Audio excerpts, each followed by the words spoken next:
بعض لوگ یہ کہتے ہیں کہ کسی کی تعلیمات اچھی دیکھ کر کے شاید وہ بھی نبی ہو سکتے ہیں، گوتم بدھ بھی نبی ہو سکتا ہے، رام کرشن کے بارے میں بھی کچھ لوگوں نے کلام کر دیا۔ ہاں، یہ میں ان لوگوں کی بات نہیں کر رہا ہوں جو رام کرشن کے بھکت ہیں، بلکہ میں بعض مسلمان اسکالر کہے جانے والوں کی بات کر رہا ہوں۔ ہاں، ان لوگوں کو تحقیق کا بڑا شوق ہے تو تحقیق میں کچھ بھی لٹ مار دیں گے۔ گوتم بدھ نبی ہیں، نبی ہو سکتے ہیں، یہ کچھ لوگوں نے یہ شوشہ چھوڑا۔ دلیل میں یہ کہتے ہیں ان کی تعلیمات بھی جو ہیں وہ دوسرے نبیوں کی تعلیمات سے ملتی جلتی ہیں۔ تصوف کے جتنے بھی مراحل ہیں وہ ان کی تعلیمات میں بھی ملتے ہیں۔ ہو سکتا ہے وہ اپنے زمانے کے نبی رہے ہوں۔ ایک بات یاد رکھ لیں، آپ کو فارمولہ بتایا، اس پر ہمیشہ چلیے۔ آپ کسی کو بھی نام کے ساتھ نبی کہنے کے لیے ان کا نام قرآن میں یا حدیث میں آیا ہوا ہونا ضروری ہے۔ اگر قرآن و حدیث میں ان کا نام نہیں آیا تو چاہے اس کی تعلیمات سب سے اعلیٰ ہی کیوں نہ ہو، نبی ہم نہیں کہہ سکتے۔ کسی غیر نبی کو، نبی نہیں تھا اور آپ نے اس کو نبی کہا، کافر ہو جائیں گے۔ اور کوئی نبی ہیں، ان کی نبوت کا انکار کیا، تب بھی کافر ہو گئے۔ 1,24,000 کم و بیش جتنے بھی نبی آئے، کہاں سے شروع ہوئے کہاں پہ ختم ہوئے، یہ بھی ماننا ضروری ہے آپ کو۔ اسلامی عقیدہ، سب سے پہلے نبی آدم علیہ السلام اور سب سے آخری نبی محمد صلی اللہ علیہ وسلم، یہ دونوں چیزیں بھی ماننا آپ کو ضروری ہے۔ قرآن پاک جب مکمل ترتیب دے دیا گیا نا، مکمل ترتیب دے دیا گیا، کور لگا دیے گئے قرآن، اور حضرت عثمان غنی نے فرمایا اب قرآن وہی ہے جو ان دو رٹ کے بیچ میں ہے، اس میں کوئی ایک ورق زیادہ بھی نہیں کرے گا اور ایک ورق اس میں سے نکالے گا بھی نہیں، سب گنا جا چکا ہے۔ آدم علیہ السلام ابتدائے انبیاء اکرام میں پہلے نبی ہیں، اور محمد صلی اللہ تعالیٰ علیہ وسلم آخری نبی ہیں۔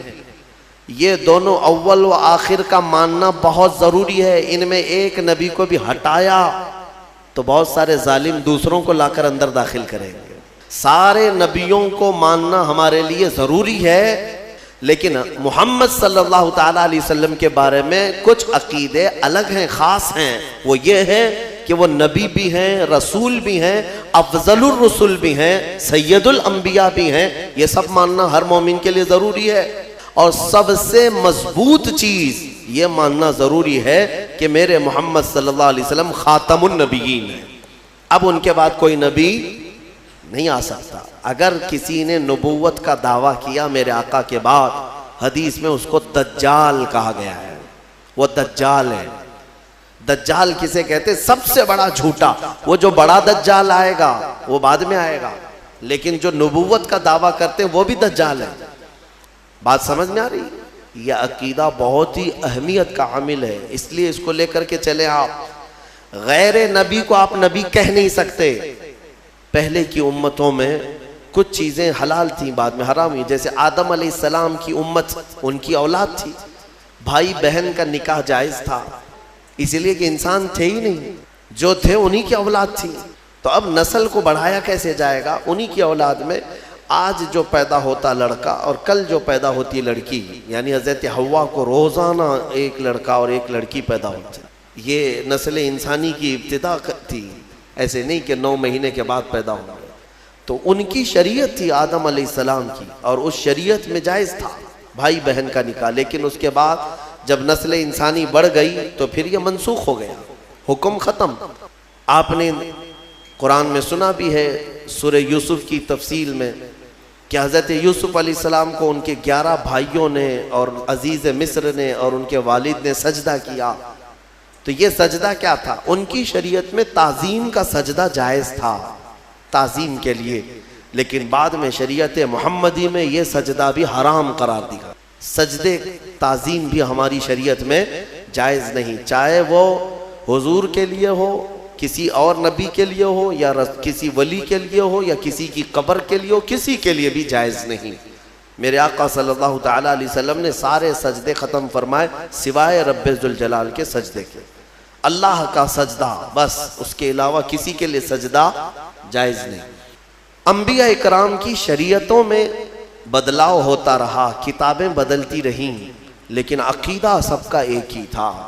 آدم علیہ السلام سے لے کر آج تک جو عقیدہ ہمارا ہے، یہ عقیدہ سب کا ایک ہی ہے۔ یہ کتنے نبی آئے، ان کی صحیح تعداد تو اللہ اور اس کے رسول کو ہی معلوم، لیکن کچھ حدیثوں میں ایک فیگر ملتا ہے۔ ایک روایت میں حضور اکرم صلی اللہ تعالیٰ علیہ وسلم کی حدیث میں ملتا ہے 1,24,000، اور ایک روایت میں 2,24,000۔ تو الگ الگ روایتیں آئی ہیں صحابہ نے جو روایت کیا، اس لیے بزرگوں نے فرمایا، علماء نے فرمایا کہ صحیح تعداد تو اللہ ہی بہتر جانے، لیکن کبھی اگر کہنا ہوا تو یوں کہیں 1,24,000 کم و بیش، کم بھی ہو سکتے ہیں یا زیادہ بھی ہو سکتے ہیں، لیکن سب پر ہمارا ایمان ہے۔ لیکن یہاں ایک عقیدہ سنتے جائیے، اللہ کا نبی آپ کس کو کہیں گے؟